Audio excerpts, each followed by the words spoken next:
Mike Hall's world changed in the blink of an eye in October 2021.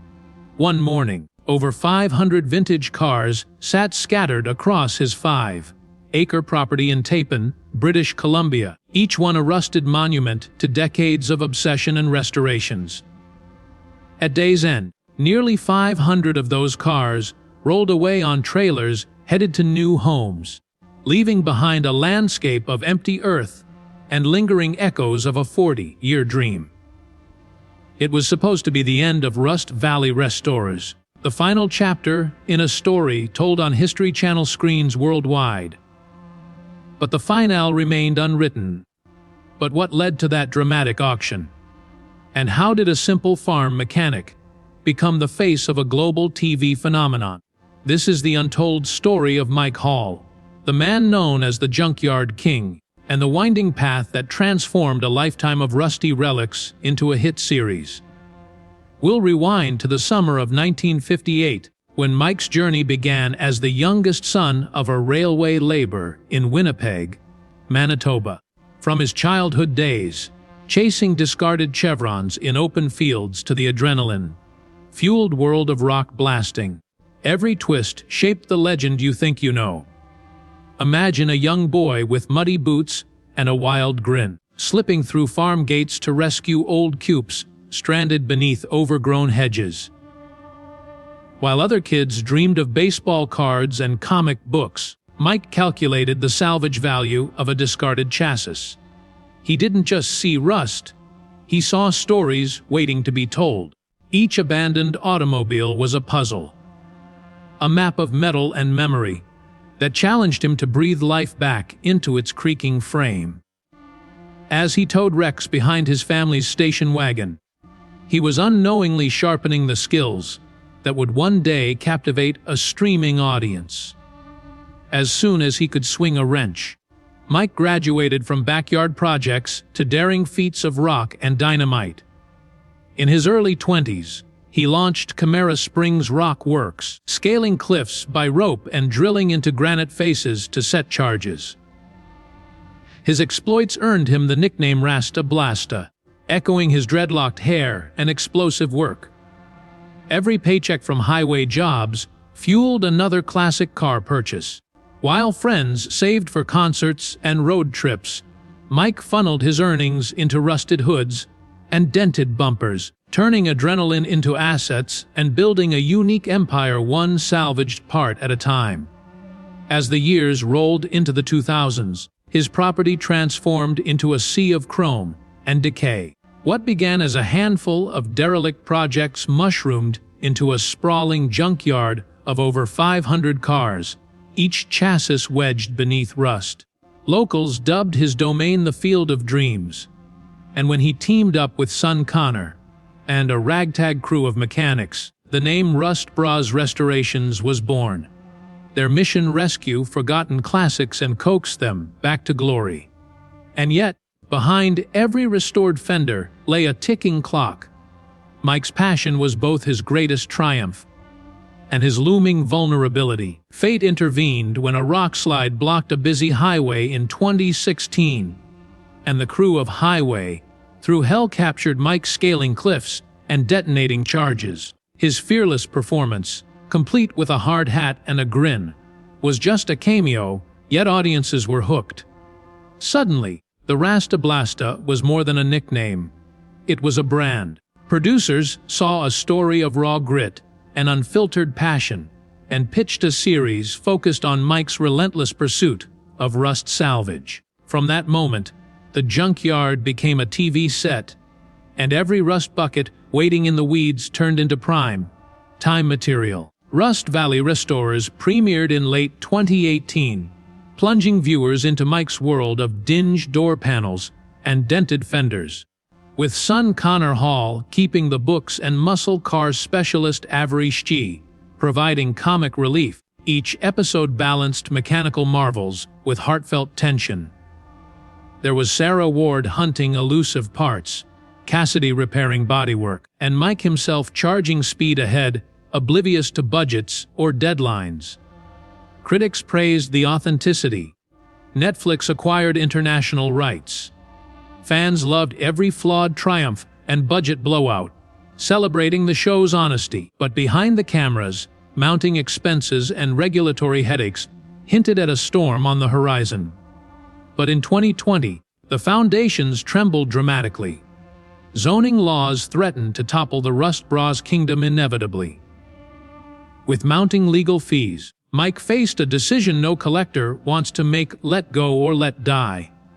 In one bold move, he consolidated his entire estate into a single auction, forcing the world to witness the price of passion. What followed was more than a sale. It was a revelation, a rebirth that rewrote everything you thought you knew about the Junkyard King. Before the cameras ever rolled, Mike Hall's life was already a series of daring escapades and rust-fueled epiphanies that set the stage for everything that followed. Born on February 4, 1958 in St. Boniface, Winnipeg, he was the youngest of 3 boys raised in a cramped railway worker's home. When his father's job with the Canadian Pacific Railway relocated the family to the Shuswap region of British Columbia, young Mike discovered more than new scenery. He found a wild playground of open fields and forgotten driveways brimming with discarded iron. It was here, amid overgrown grass and barns rotting at the edges, that his fascination took root. While other kids collected baseball cards and records, Mike's eyes locked onto decaying chassis and bent fenders. He would sneak out before dawn, slipping under creaky gates to liberate junkers that no one else wanted. By age 12, he'd already hauled home more wrecks than most adults could park in their garages. Through his teenage years, Mike turned that illicit scavenger hunt into a full-blown obsession. Without any formal training or shop instructor, he learned the art of metal shaping in freezing sheds, teaching himself to stitch rust holes with patch panels and coax engines into reluctant life. He spent school breaks elbow, deep in grease, rebuilding carbs with improvised tools and memorizing every contour of a 1950s coupe's frame. Friends thought he was eccentric. Neighbors whispered about the weird kid, dragging home jalopies with missing doors. But Mike didn't hear the judgment. He saw treasure in every dent and dial.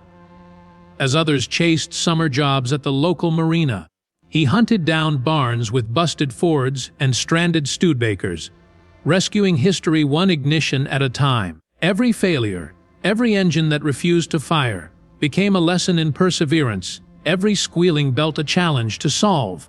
By 1975, before his high school graduation, his yard cataloged dozens of silent project cars, each tagged with a scribbled index of needed parts. In his early 20s, that same relentless drive for restoration found a parallel in the high-stakes world of rock blasting. Mike established Chimera Springs Rock Works, scaling cliff faces with ropes, drills, and bags of dynamite to carve through granite roadblocks on British Columbia's rugged highways.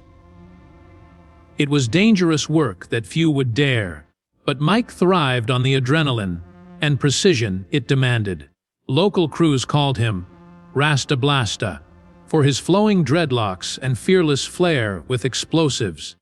Every successful demolition padded his accounts, and every paycheck was funneled back into his rusty empire.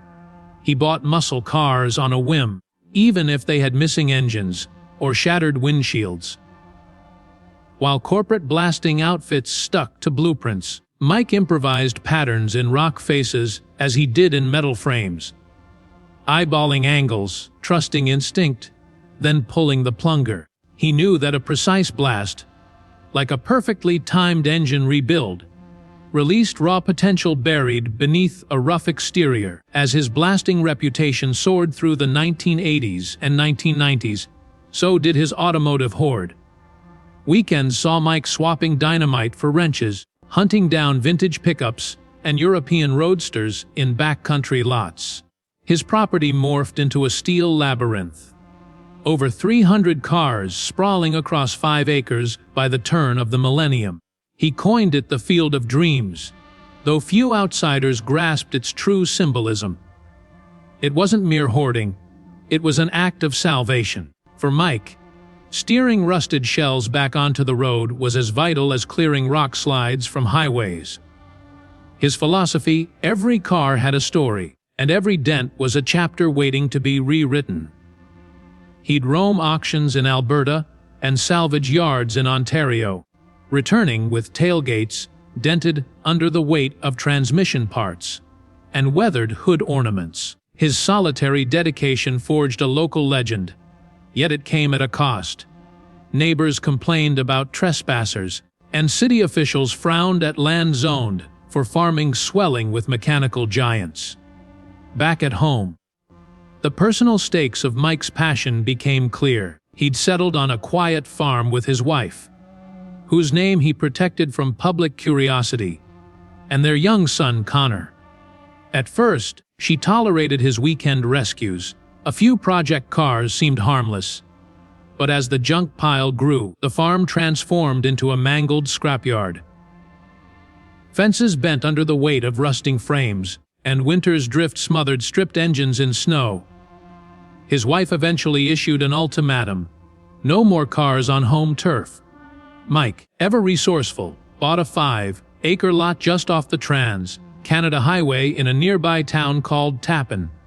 There, he built his kingdom of classics, a blazing sunlit stage where trucks, cupes, and sedans stood in silent rows. Connor, meanwhile, grew up balancing wrenches and household ledgers, absorbing both his father's freewheeling passion and his mother's quiet pragmatism. Their relationship laid the groundwork for one of the most compelling dynamics ever broadcast on reality TV: the collision of madcap creativity with cautious accounting. While Mike's family drama simmered in private, fate intervened on a routine highway service call in 2016. A rockslide had snapped traffic flow on a vital mountain pass, and crews summoned Chimera Springs. Unbeknownst to Mike, the documentary team behind History Channel's Highway Through Hell was filming nearby. Their cameras captured his fearless climb up unstable, talus slopes, the hiss of detonations echoing against granite, and his grin as he completed the clearance. That fleeting cameo, barely 3 minutes on air, put Mike's wild energy on a national stage. Viewers marveled at the dreadlock dynamo, who handled explosives like a surgeon with scalpels. Producers saw an untapped narrative goldmine, a real, life character defined by hard-earned skills, unwavering optimism, and a scattered junkyard that could double as a set. Within months, Rust Valley Restorers was pitched, greenlit, and on track to transform the Rasta Blasta into a household name. This transition from underground legend to TV icon hinged on authenticity. Mike refused glossy studio setups and artificial scripts. He demanded the show capture his messy, unfiltered reality. Every engine misfire, every budget overrun, every emotional confrontation in his cramped office. He handpicked a core crew: Avery Shee, the burly muscle, Car McIver, whose quick wit contrasted Mike's free-spirited recklessness, Sarah Ward, the parts sleuth, whose knowledge spanned decades of obsolete catalogs, and Cassidy, whose bodywork artistry turned haggard panels into polished masterpieces. Their personalities clashed and complemented in equal measure, creating a living ensemble that felt unscripted. And Connor, ever the reluctant screen presence, balanced his father's grand gestures with grounded pragmatism. Together, they ushered viewers into a world where grease, stained overalls, and roaring engines took center stage, and every restored fender carried a slice of Mike's soul. Rust Valley Restorers burst onto screens in December 2018, introducing viewers to a world where rusted relics of automotive history were given a second chance under the watchful eye of a mustachioed hippie with a dynamite reputation. Each episode opened with the clang of hood latches and the screech of impact wrenches, immediately plunging audiences into Mike Hall's chaotic kingdom. The camera never flinched as fenders were torn apart, bare metal revealed, and engines were coaxed back to life through sheer stubbornness. Unlike the slick, scripted conventions of big, budget car shows, this was real grit and grace. A beat-up '68 Camaro might sit on blocks in one scene, then roar down a country road in the next, and at the center of it all stood Mike, embodying the paradox of a man who saw beauty in decay. On screen, his dreadlocks bounced and his laughter echoed through the workshop, forging an instant connection with viewers hungry for authenticity. Word spread fast. This show felt like discovering a hidden back road, where anything was possible.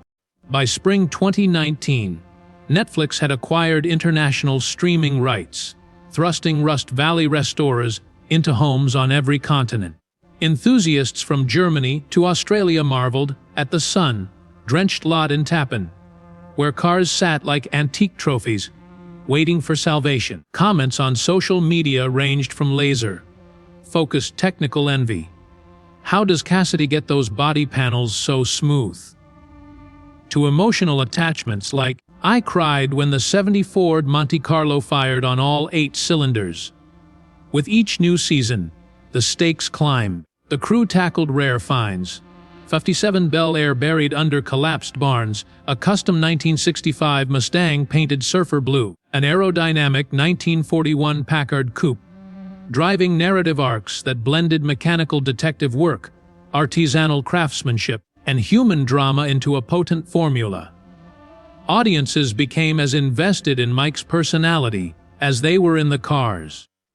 He spoke with the reverence of an archivist, tracing every emblem and badge back to its assembly line, while weaving stories of past owners and forgotten journeys. One moment he'd be exuberantly throwing parts across his bench. The next he'd pause, eyes glinting, to reflect on the fragility of time and memory. His trust in destiny. These cars find me, he liked to say, added a mystical undertone, as though each rust bucket were beckoning him to unlock its secrets. Connor's calm, deliberate interjections provided counterbalance, reminding viewers of budgets blamed on metallic hallucinations. As Mike affectionately called his overspending, Avery's brawny presence and off. The cuff wisecracks kept the mood light, ensuring that every wrench drop and budget blowout felt like a shared adventure rather than a choreographed stunt. But behind the scenes, the finances were becoming a mounting concern. The cost of restoration parts, specialized tools, and studio crews added up faster than any engine rebuild. During one candid interview in late 2019, Mike admitted he was pouring money into rusted dreams. Without a clear return, the show's production budget had to cover off camera needs too. Permits for filming on protected agricultural land, environmental assessments for removing fluids from vehicles, insurance for hundreds of rusty shells prone to collapse. Even something as simple as lighting a winter chute required generators heavy enough to power snow-blasted sets. While viewers reveled in the results, the question of sustainability brewed like oil on water. That tension surfaced dramatically in Season 3, when the team attempted a major batch restoration. Their goal: transform 10 cars in 10 weeks and launch them at a spring auction to raise funds. It sounded like the perfect plan. Combine the adrenaline of auctions with the momentum of the series. But reality slammed into them. Supply chain delays stalled shipments of rare parts from the U.S. Bob's Hot Rod Barn in Michigan seemed to have closed on short notice. Weather refused to cooperate.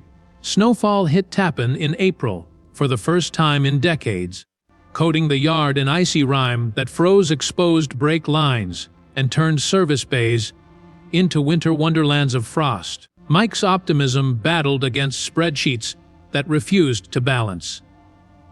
One evening, Connor confronted him in the workshop, flashlight casting long shadows across bare frames.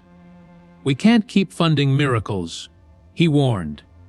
"At this rate, The show becomes about survival, not restoration.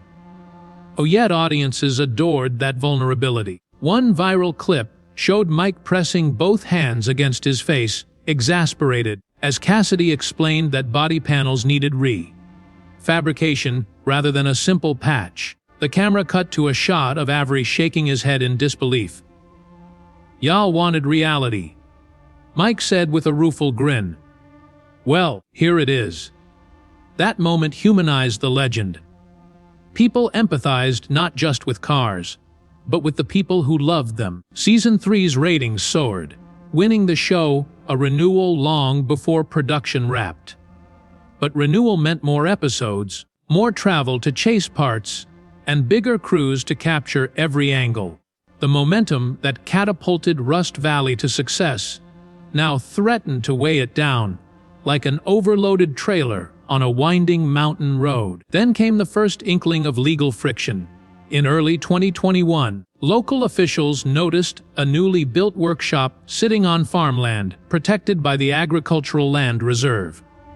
The Rust Bros shed, erected to streamline repairs, violated zoning guidelines that prohibited commercial operations. A hush fell over Tappan's rural community when inspectors arrived to survey the site. Mike faced a complaint: cease operations or apply for a special use permit. That letter arrived just as the crew wrapped filming for Season 3 finale, adding a real-world cliffhanger to the scripted ones. Cameras rolled as Mike opened the envelope, his voice cracking with both anger and disbelief. "They're telling me my passion isn't welcome," he muttered. The scene aired unedited, a stark reminder that reality TV could mirror life's toughest challenges. Despite the looming permit drama, production pressed on. Season 4 began filming mid-2021 with heavier hearts and tighter budgets. The yard's once limitless rows of cars were thinning as thousands of dollars went into permit fees and foundation repairs. Fans noticed subtle shifts: fewer background extras, more on-the-fly handheld camera work, and candid roundtable discussions instead of staged sit-downs. Yet in that pared-down format lay raw magic. The crew's camaraderie shone brighter, unmasked by slick effects. Each car became a character again, a focal point of hope and heartbreak. When the first mass auction loomed, the show pivoted to document not just restorations, but the ultimate test of Mike's legacy: letting go. Then came October 2, 2021, a day Mike had both dreaded and anticipated for decades. At dawn, the Tappan auction yard buzzed with activity as vintage trucks, muscle cars, and rusted classics lined up on dirt easels. Bidders milled around, clipboards in hand, jockeying for position beside gleaming '69 Camaros and barn-find Fords. Mike stood at the edge of it all, like a ringmaster at a carnivalesque spectacle.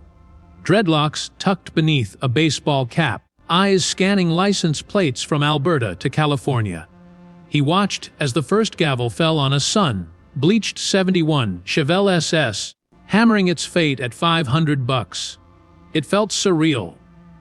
40 years of passion, history, and heartbreak distilled into single-digit prices. He thought of every frozen winter night spent welding patch panels, every fist-pound of triumph when an engine roared back to life. Now, one by one, those engines would leave his domain forever. By midday, nearly 450 vehicles had found new homes. Spectators crowded around as a Midwestern enthusiast claimed a rust-hazed '67 Mustang Fastback, tears in his eyes when its V8 spat fire on the first ignition test. A group of local high school students snapped photos next to a '58 Chevy pickup, its patina a perfect backdrop for their Instagram feeds. Mike's son Connor tallied proceeds on his tablet, calculating net after auction fees and taxes. Despite the emotion swirling around him, he delivered numbers with calm precision. Gross sales hit just over $320,000. He reported, blinking in the prairie sun. Mike nodded, jaw tight. The figure was less than he'd hoped, but enough to settle debts and clear zoning fines. The final lot, an untouched '49 Dodge Coronet, stayed unsold, beckoning Mike's old habit to rescue it again. Instead, he let it sit, a reminder that some stories remain open-ended. As trucks hauled rusted relics onto trailers, crews began dismantling the auction signage. Cameras for the Season 4 finale captured every sweeping shot, empty dirt lanes, scattered banners fluttering in the breeze. And Mike leaning against a weathered fence post, hands in pockets, staring at a landscape he'd once filled with dreams. The scene cut between his solemn silhouette and flashbacks of uproarious workshop celebrations. Sparks flying, laughter echoing off steel walls. It was the apex of contrast framing, the wild energy of creation set against the hush of an empty yard. The narrative balanced triumph and loss like a high-wire act. Viewers felt the tension in their veins, unsure whether to cheer Mike's financial reprieve or mourn the departure of hundreds of beloved chassis. But the true twist emerged in the weeks that followed. Rather than marking a full stop, the auction felt more like a comma. Calls poured in from collectors who missed out on their dream cars, while unexpected leads found Mike, instead of vice versa. A mid-Atlantic dealer heard about a junkyard king going legit and offered an advisory role. News outlets ran features titled, "The Man Who Sold 500 Cars, Then Kept Going." Producers at History Channel and Netflix, sensing raw momentum, greenlit Season 5. 8 new episodes to chronicle Mike's resurgence.